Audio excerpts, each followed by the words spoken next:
oho akaba ari iminsi nyine u Rwanda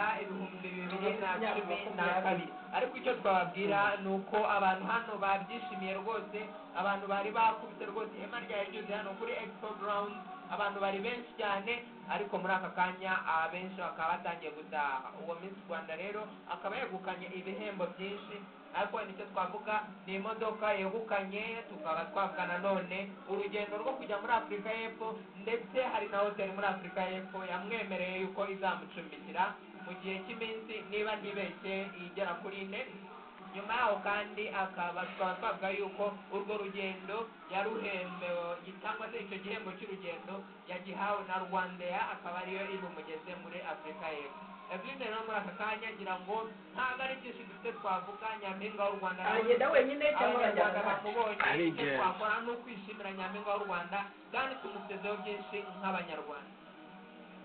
Nibyo koko ngira ngo nk'uko mwagiye mubikurikira mu bibazo bagiye babazwa uyu nyampinga utowe muri uyu mwanya ariwe Umutesi Aurore akaba yari yambaye na nimero ya mbere yari yambaye nimero 1 kandi nawe wegukanye umwanya wo kuba nyampinga mu bibazo bamubajije ko aramutse ahagarariye u Rwanda icyo yakora atangaza ko ikintu cya mbere cyamunezeza cyane ari ukuhagararira u Rwanda nk'umukobwa ufite indangagaciro y'abanyarwanda ndetse avuga ko anezezwa cyane no kwitwa umunyarwanda cyane cyane ko u Rwanda ngo rumaze kwigeza kuri byinshi rumaze kumenyekana mu ruhando rw'amahanga kuri ubu ngubu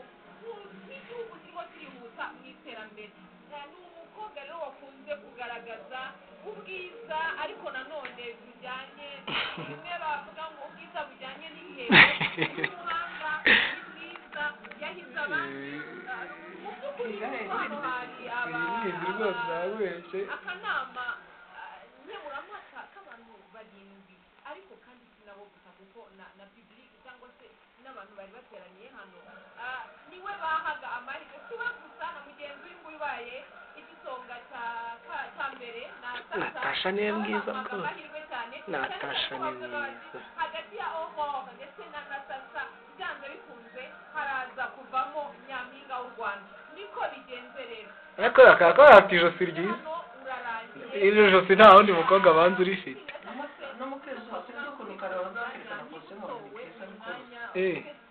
Aurore kuzahagararira u Rwanda neza yaba mu Rwanda mu gihugu imbere cyangwa se hanze yacyo akazabishyira mu bikorwa kuzahagararira u Rwanda cecuru abyaye inkumi nziza rwose indangagaciro y'abanyarwanda no mu binyarukundo icyo twakora none gushimira abantu bose bitabiriye umuhango ndetse tugashimira n'abakurikiye televiziyo gafite rero utuntu tw'udufosete mu matama